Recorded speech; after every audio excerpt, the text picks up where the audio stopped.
அஸ்ஸலாமு அலைக்கும் வரஹ்மத்துல்லாஹி வபரகாத்துஹ். அல்ஹம்துலில்லாஹ் வஸ்ஸலாத்து வஸ்ஸலாமு அலா ரசூலில்லாஹ். சங்கைக்குரிய நேயர்களே,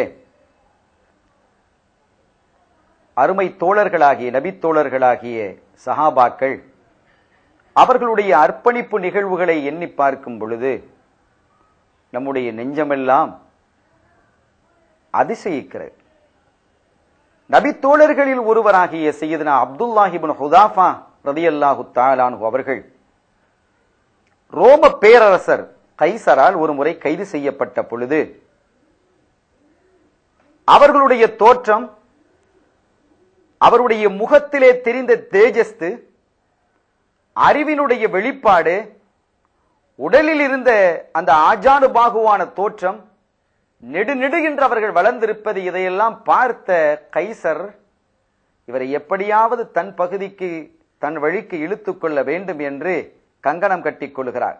விளைவு, அப்துல்லா அவர்களை பார்த்து அவர் கேட்கிறார், அப்துல்லா அருவ அலைக்க, நான் ஒரு செய்தியை உங்களுக்கு எடுத்து சொல்ல போகிறேன், நீங்கள் அதற்கு கட்டுப்பட வேண்டும் என்று கேட்கிறேன். என்ன செய்தி? அந்த தன்னஸ்ஸரா, நீர் கிறிஸ்தவராக மாறி வர வேண்டும், எங்களுடைய மதத்திற்கு வர வேண்டும். சையதுனா அப்துல்லாஹ் இப்னு ஹுதாஃபா ரலியல்லாஹு தஆலா அன்ஹு அவர்கள் திடுக்கிட்டு சொன்னார்கள், மன்னரே, நீங்கள் என்ன கேட்கிறீர்கள் என்பது உங்களுக்கு புரிகிறதா? இன்னல் மௌத லஅஹப்பு இலைய அல்ஃப மர்ரத்தின் மிம்மா ததுஉ இலை, நீங்கள் அழைப்பதை விட 1000 முறை என்னுடைய உயிரை தருவது எனக்கு விருப்பமானது. ஒருபோதும் அது நடக்காது. அப்படி ஒரு நினைவு உங்களுக்கு இருக்குமேயானால் அதை அழித்து விடுங்கள். மன்னர் பல வழிகளில் பல சாகசங்களை போட்டு பார்த்தார், நடக்கவில்லை. பல கைதிகளில் ஒருவர் அப்துல்லாஹ் இப்னு ஹுதாஃபா ரலியல்லாஹு தஆலா அவர்கள்.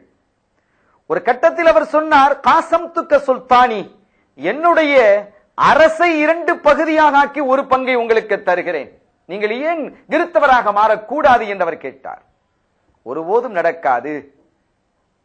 எப்படியோ ஆசை வார்த்தைகளை சொல்லி பார்த்தார், நடக்கவில்லை என்று தெரிந்த போது ஒரு நாள் கைதிகளில் சிலரை அழைத்துக் கொண்டு வந்து அந்த எதிரிகள், அதாவது வீரர்கள், கைசருடைய வீரர்கள், ஒரு மாபெரும் சட்டி, அந்த சட்டியிலே எண்ணெயை ஊற்றி கொதிக்க வைத்திருக்கிறார்கள். கீழே நெருப்பு எரிந்து கொண்டிருக்கிறது. கொதித்துக் கொண்டிருக்கக்கூடிய நெருப்பிலே உங்களை போட்டு விடுவோம், நீங்கள் இஸ்லாமியத்தை விட்டு வெளிவரவில்லை என்று அச்சுறுத்தினார்கள். அவர்கள் மறுத்து விட்டார்கள். ஒரு வீரரை தூக்கி போடப்பட்டது. கொதிக்கும் எண்ணெயிலே உயிரோடு இருக்கும் ஒரு மனிதனை போட்டால் என்ன நிலையாகும்? சதைகள் பீந்து பீந்து இரத்த சகதியாக மிதக்க ஆரம்பித்தது. இன்னொரு நபரையும் முஸ்லிமையும் கேட்கப்பட்டது. அவரும் அதில் உறுதியாக நின்றார், ஒருபோதும் நான் வெளிவர மாட்டேன் இஸ்லாமியத்திலிருந்து. அவரையும் போடப்பட்டது. அவருக்கும் அந்த கதி ஏற்பட்டது. மூன்றாவதாக அப்துல்லாஹ் இப்னு ஹுதாஃபா அவர்கள் இருக்கிறார்கள். என்ன சொல்கிறீர்கள்? உங்களையும் இப்படி போடுமாறு எங்களுக்கு உத்தரவு, நீங்கள் வெளியே வந்து விட்டால் பிரச்சனை இல்லை. அப்துல்லாஹ் இப்னு ஹுதாஃபா அழ ஆரம்பித்தார்கள், கண்ணீர் வடிக்க ஆரம்பித்தார்கள். செய்தி அரசருக்கு போனது. அரசர் அழைத்தார். ஏன் அழுதீர்கள்? இப்போதாவது நீங்கள் உணர்ந்து கொண்டீர்களா? நான் அழுதது அதற்காக அல்ல மன்னனே, என்னுடைய உடம்பில் எத்தனை மயிர்கள் இருக்கிறதோ, முடிகள் இருக்கிறதோ, அத்துணை அளவிற்கு எனக்கு உயிர் இருக்குமேயானால் இறைவனுக்காக அவ்வளவு உயிரையும் தரக்கூடிய பாக்கியம் எனக்கு கிடைத்திருக்கும். ஒரு முறைதானே, ஒரே ஒரு உயிரை தானே தர முடிகிறது என்று எண்ணி நான் அழுதேன் என்ற அந்த வீரத்தை பார்த்து கைசர் அதிர்ந்து போய்விட்டார். அவர் கேட்டார், இவ்வளவு மாபெரும் வீரடா, இப்படியா இஸ்லாமியத்தில் நீங்கள் பிடியாக இருக்கிறீர்கள், உறுதியாக இருக்கிறீர்கள்? ஆச்சரியமாக இருக்கிறது. உங்களுடைய மார்க்கம் உங்களை வலுப்படுத்தி வைத்திருக்கக்கூடிய நிகழ்வை பார்த்து நான் சந்தோஷிக்கிறேன் என்று அவர் சொல்லிவிட்டு சொன்னார், உங்களையும் சரி, இருக்கும் வீரர்களை எல்லாம், கைது செய்திருக்கக்கூடிய முஸ்லிம் வீரர்களை எல்லாம் நான் விடுதலை செய்து விடுகிறேன். ஆனால் ஒரே ஒரு ஆசை, என்ன?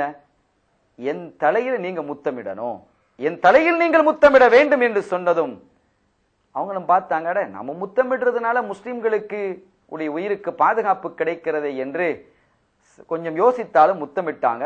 எல்லா முஸ்லிம்களும் விடுதலை ஆகிட்டாங்க.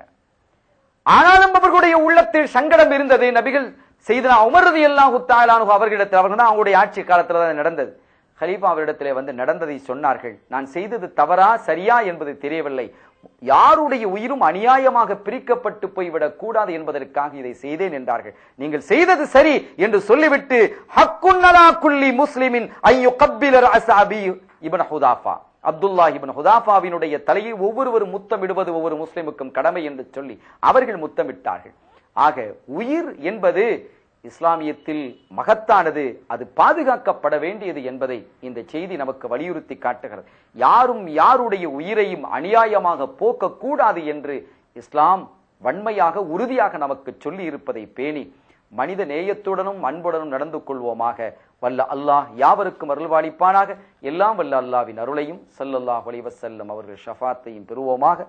வ ஆகிரு தஅவானா அல்ஹம்துலில்லாஹி ரப்பில் ஆலமீன். வஸ்ஸலாமு அலைக்கும் வரஹ்மத்துல்லாஹி வபரகாத்துஹு.